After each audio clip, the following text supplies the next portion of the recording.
Hello students, welcome to video classes. So in the last class we have discussed about the expansion of solids. I hope all of you remember the concepts. Okay. So in the case of solids there are the three types of the expansions are there. One is called the linear coefficient of expansion, areal coefficient of expansion and the volume coefficient of expansion. Do you remember the symbols? The linear coefficient of expansion can be represented by alpha. The areal coefficient of expansion can be represented by beta. And the volume coefficient of expansion can be represented by gamma. Okay, these are the three types of the expansions are there. Can you tell me what is the reason why the solids will have these three types of the expansions? The reason is the solids will have particular shape and the particular value. Due to the reason of this particular shape and particular value, there are the three types of expansions are there. Linear expansion, change in length. Areal expansion, change in area. Volume expansion, change in volume. Okay, and in the last class we have discussed about the formulas also. We have discussed about the formulas of alpha, beta, gamma. And now we are going to discuss what is the final length formula, final area formula and the final volume formula. How can we find out directly? Okay, there is a derivation, a small derivation will be there. The derivation is not required, that directly you can remember the formula for the problems especially. Okay, let us start with the coefficient of linear expansion. If we know about the final length of the linear expansion, then it will be very easy to find out the final area and you can write down the final volume formula also. Let us say that when you are going to refer to the alpha, the coefficient of linear expansion, alpha is equals to what is the formula? L2 minus L1 by L1 into T2 minus T1. This T2 minus T1 I am going to be writing as a delta T. What is T2 minus T1 I am writing? Delta T. Here what is delta T represents here? Delta T represents T2 minus T1. The change in temperature. Alpha is equals to L2 minus L1 by L1 into delta T. Now, let us take the cross multiplication here.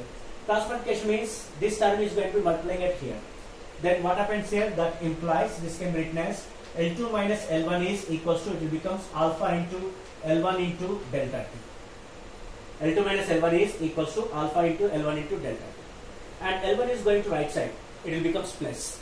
So that implies L2 is equals to L1 is going to that side. It will becomes plus.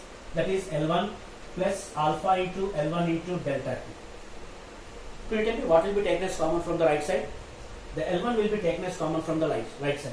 So that implies it can be written as L2 is equals to L1 will be taken as common. L1 will be taken as common. Then what happens here? 1 plus, here it will becomes alpha. L1 is going common and what will remain here? Delta T. This is the formula to find out the final length in the case of linear expansion. Okay, in the case of linear expansion, the final length L2 is equals to L1 into 1 plus alpha into delta T. The formula is very important for the problems. Whenever the initial length is given to you, temperature difference is given to you, alpha is given to you, then no need to use this formula. Directly use this formula to find out the final length. Okay, L2 is equals to L1 into 1 plus alpha into delta T. So by using this formula, directly we can write down for the final area formula, at the same time final volume formula also. But could you tell me what is the final area formula? Same as is we have to write, what is the changes will be there? At the place of L1 you can write down A1, at the place of L2 you have to write down A2. And what you have to write at the place of alpha? Because the areal expansion means beta. So at the place of alpha what you can write? Beta. So can you tell me what is the final area formula? Final area A2 is equals to A1 into 1 plus, at the place of alpha what you can write? Beta. Okay, you can written as beta into delta T. This is the final area formula. As usual we can write down for the final volume formula also. Final volume means what happens? The final volume V2 is equals to V1 into 1 plus, at the place of beta what you can write? Gamma into what you can write? Delta T. This is the formula to find out the final volume formula. So all these formulas are very important to solve the problems you need to remember. Okay, this is in the case of linear expansion, this is in the case of areal expansion, and this is in the case of volume expansion. Final length formula, final area formula, final volume formula. Okay, in the same way you can derive these equations also. So no need of derivation, but directly remember the formulas of the final length, final area and the final values. I think, do you remember the units? The coefficient of linear expansion or any type of the expansion. Not only the solids, in the case of liquids or in the case of gases, whatever the coefficient of expansions are there, all the coefficient of expansions have the same units that is per degree Celsius. The units are very, very important. Okay, per degree Celsius. Okay, these are the final length, final area, final value.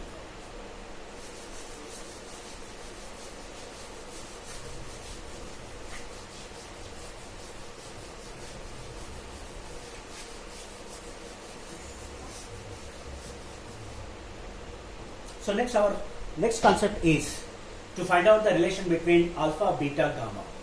So this is a very important concept for PU, for 3 marks or the 5 marks question also, and the relation is very important for the competitive part and for the problems also. The relation between alpha, beta, gamma. So for the derivation you need to concentrate very much. Okay, the relation between alpha, beta and gamma. So before going to start the derivation, I want to confirm you one thing, that when you're going to think about the solids, the expansion is very less. Okay, when you're going to refer to the linear expansion means alpha. Alpha value will be approximately, this value will be 10 to the power of minus 6 per degree Celsius will be there. Okay, the coefficient of linear expansion will be approximately 10 to the power of minus 6 terms will be there. 10 to the power of minus 6. Sometimes what happens, it will be 10 to the power of minus 5 is also there. 10 to the power of minus 6. What does that mean? This means 0.000001. That means it is very, very, very less value. In case, if you are going to take alpha square, alpha is equals 10 power minus 6. If you are taking alpha square, then what happens? It will becomes 10 power minus 6 whole square. Okay, 10 power minus 6 whole square. When 10 power minus 6 whole square is there, then it will becomes 10 power minus 12. Now, refer to both the values. Alpha is 10 power minus 6. Alpha square is 10 power minus 12. Which one is very less? Alpha is very less or alpha square is very less? No doubt the alpha square is very less, because it is 10 power minus 12. 0 point of that 11 zeros and then the 1 will come. 10 to the power of minus 6. 5 zeros will come, then 1 will come. 0.000001. Here 0.00, like that 11 zeros will come, after that 1 will come. So that means alpha square value is very less, and you need to remember this concept for the derivation part. Okay, when you are going to compare with alpha, this alpha square will be very less, that's why we can neglect this alpha square values. So that's why what happens in the derivation part, while we are solving it or we are deriving it, we are going to remove or we are going to neglect the higher order terms. Higher order terms means alpha square is a higher order term because the power is 2. Here the power is 1.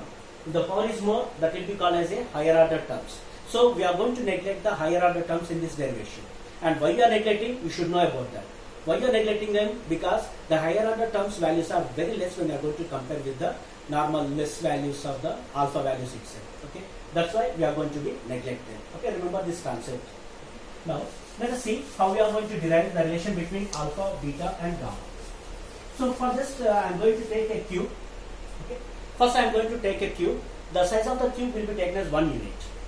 What is the size of the cube I am taking? 1 unit size of the cube I am taking. Let's say that this is the cube. All the sides will be same, and this cube I am going to be taking here. Okay, this is the cube I am going to be taking. The length, breadth and height all are same units. It is 1 unit, it is also 1 unit, and it is also 1 unit. After that what happens? I am going to increase the temperature. Okay, what I am doing? I am increasing the temperature. When I am going to increase the temperature, how much temperature I am increasing? Only 1 degree Celsius I am increasing. When I am going to increase the temperature by 1 degree Celsius, then definitely what happens? The cube will expand or contracts? No doubt, definitely it will be expands. When the cube will be expands, then the size of the cube will be increases. So let us say that the size of the cube is going to be increases like this.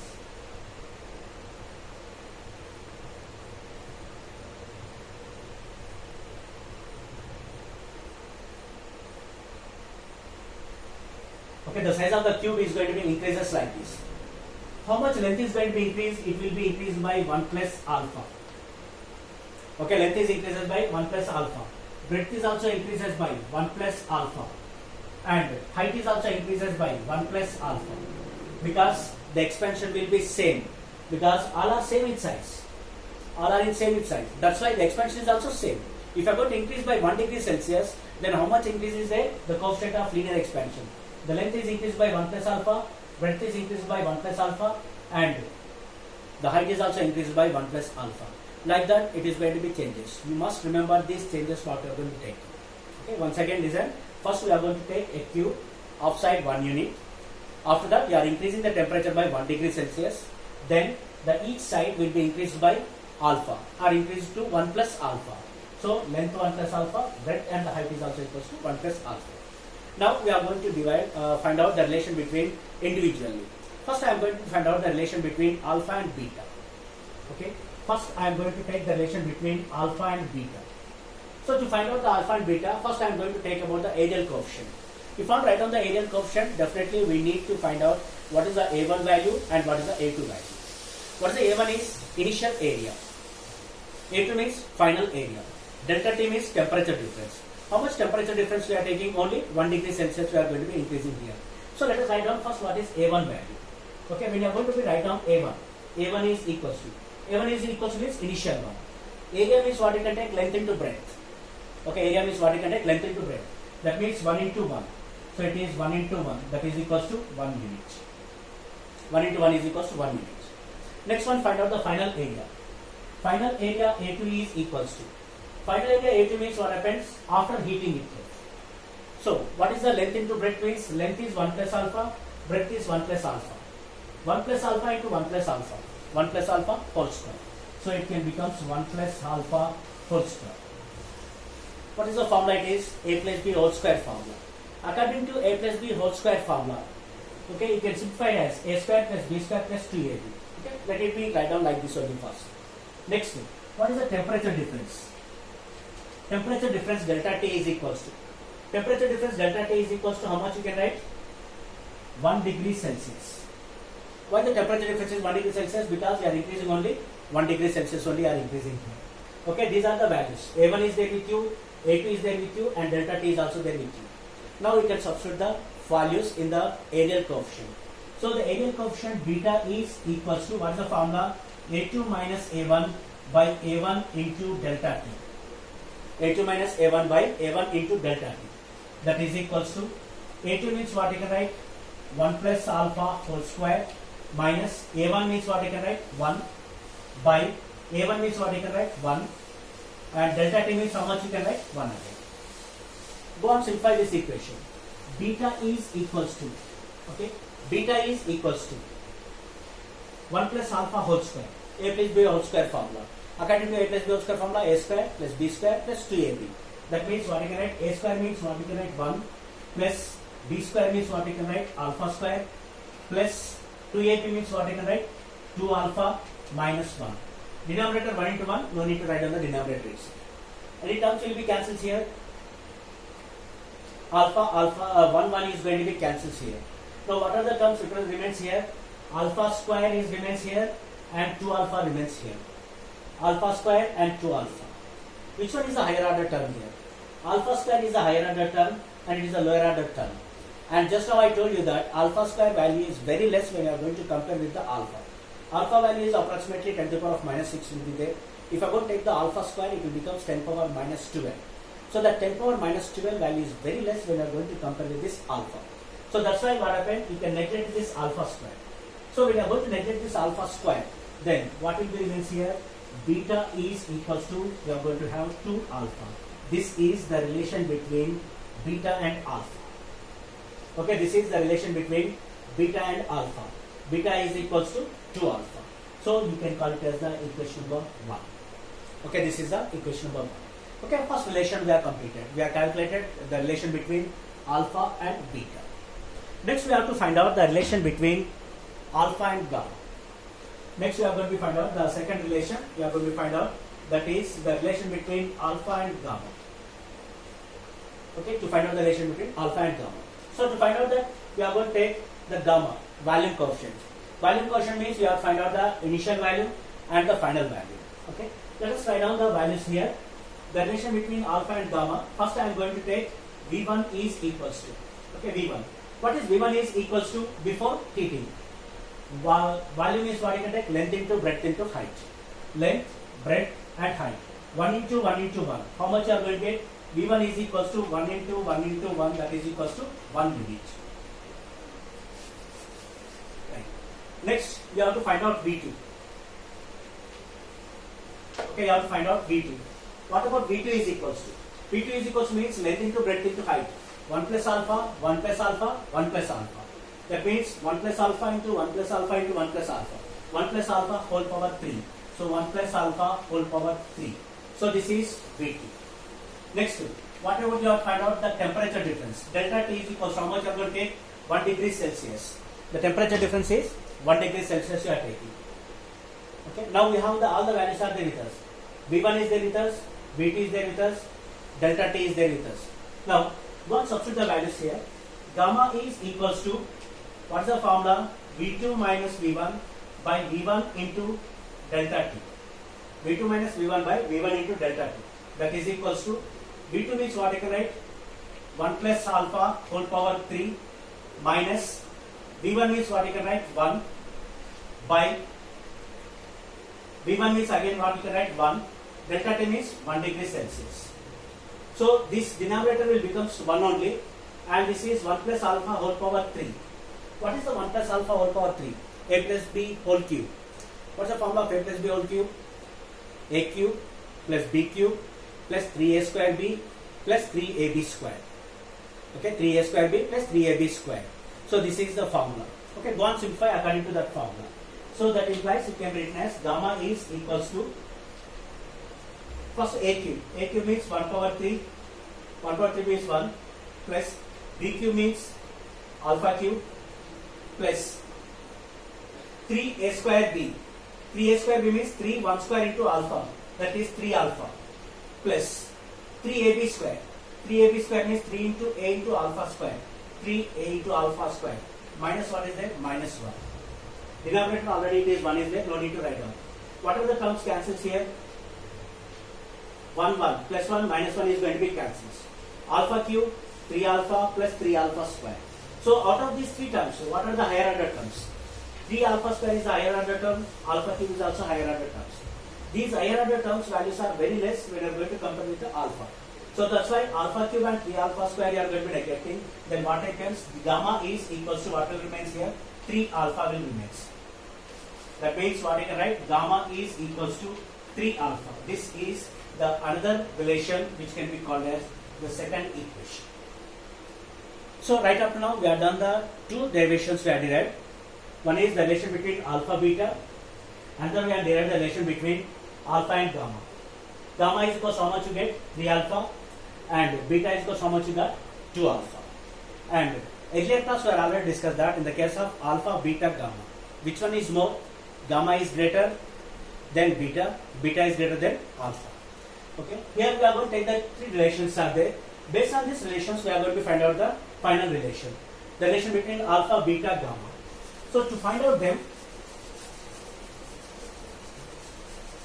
I am going to write down here alpha is to beta is to gamma is equals to. Alpha is to beta is to gamma is equals to. Alpha means nothing but you can write down alpha, that is it to. Beta means what I can write? 2 alpha. Beta means what I can write? 2 alpha is to gamma. Gamma means what I can write? 3 alpha. Gamma means you can write them as 3 alpha. What is the term is going to be cancelled here? Alpha is going to be cancelled here. Then what is the relation here? Alpha is to beta is to gamma is equals to 1 is to 2 is to 3. This is the final relation you need to remember. This is the relation between alpha, beta, gamma in the terms of the three relations between linear, areal and the volume coefficient. Alpha is to beta is to gamma is equals to 1 is to 2 is to 3. This ratio is also very clearly explained that always gamma is greater than beta and beta is greater than alpha. And this relation can be written in another terms also. This relation can be written as alpha by 1 is equals to beta by 2 is equals to gamma by 3. Like that also you can write down. So these two forms you need to remember to solve the problems. Okay. So better that you can remember in this way so that you can find out the relation between any two physical quantities itself. Okay. Alpha by 1 is equals to beta by 2 is equals to gamma by 3. Okay. This is the derivation of the relation between alpha, beta and gamma. So in the examination maybe he asked all the relations at a time, relation between alpha, beta, gamma. Otherwise he will ask you individually also. Write down the relation between alpha and beta. Take the first derivation. Write down the relation between alpha gamma. Set the second derivation. Okay, this is the process of the derivation. Okay, once again, just concentrate. What we are doing here, first you are going to take a cube of 1 unit. After that, you are going to increase the temperature by 1 degree Celsius. Then each side will be increased by 1 plus alpha, 1 plus alpha, 1 plus alpha. After that, you to find out the relation between alpha and beta. First, you can take the areal expansion. Initial area you can take, the final area you can take. Temperature difference will be equals to 1 unit. And after that, substitute in the areal expansion formula. Simplify them. You can neglect the higher order terms. You are going to get beta is equals to 2 alpha. To find out the volume coefficient, relation between alpha and gamma, take the volume values, initial volume and the final volume. And after that, temperature difference, you are going to take 1 degree Celsius. And after that, again, you can neglect the higher order terms. You are going to get the relation gamma is equals to 3 alpha. After that, write down the relation like this. You are going to get this relation. Alpha is to beta is to gamma is equals to 1 is to 2 is to 3. Or you can written as alpha by 1 is equals to beta by 2 is equals to gamma by 3. Okay, this is the derivation of the relation between alpha, beta, gamma. Now, can you refer to this relation and you can write down the individual relations also. For example, if you want to write down the relation between alpha, beta, okay, alpha, beta. First relation, we never write down alpha, beta. Alpha, beta means what you can write? Alpha is equals to beta by 2. Or beta is equals to, how much you can write? 2 alpha. Okay, beta is equals to 2 alpha. Or what you can write? Alpha is equals to beta by 2. Okay, the first relation is beta is equals to 2 alpha or alpha is equals to beta by 2. Second relation, gamma is equals to what I am writing? 3 alpha. Okay, gamma is equals to 3 alpha or gamma is equals to 3 alpha or alpha is equals to what happens? Alpha is equals to gamma by 3. So these two are one type of relations. These two are one type of relations. This is the relation between alpha, beta. This is the relation between alpha and gamma. Okay, tell me what is the relation between beta and gamma? Beta and gamma. Beta and gamma means if you are writing beta is equals to 2 is going to numerator. Okay, if you are writing beta is equals to 2 is going to numerator. So that implies what it becomes? Beta is equals to 2 by 3 gamma. Or, okay, or beta is equals to 2 by 3 gamma. Or if you are writing gamma is equals to 3 is going to numerator, then R you can written as gamma is equals to, it will becomes 3 by 2 beta. This is another type of relation. So you need to remember all these relations to find out the problems itself. Many type of the problems, alpha value will be given to you. They want to know what is the beta. They will give the gamma value and they want to know about the beta values itself. So you need to remember. So don't be confused. If it will become very difficult to remember all these formulas, just remember this relation. By using this relation, you can find out any type of the relations you can calculate. If you want to find out the relation between alpha, beta, take these first two. If you want to find out the relation between alpha and gamma, first one and third one you have to take. Alpha by 1 is equals to gamma by 3. If you want to find out the relation between beta and gamma, take the second and third one. Beta by 2 is equals to gamma by 3. If you can remember this, you can convert the expansions in one form to another form itself. Okay, this is the relation between alpha, beta, gamma, which is very, very important. All of you must practice. Okay, by seeing the derivation part, always I am going to suggest you that while you are going to watching the video, keep the pen and paper with you, and whatever the derivation part will come, or the definitions are come, or the formulas will come, you can keep the video fast and you can note down the values and the formulas or the definitions itself, so that you can revise them after completion of the video class whenever you are getting the free time. So I request you to, all of you, watch this video. While you are watching this video, try to write down the derivation part itself step by step and the diagrams also, and try to remember this relation. Alpha is to beta is to gamma is equals to 1 is to 2 is to 3, or alpha by 1 is equals to beta by 2 is equals to gamma by 3. Okay, so that's all for today. See you in the next class with the next class. Okay, thank you.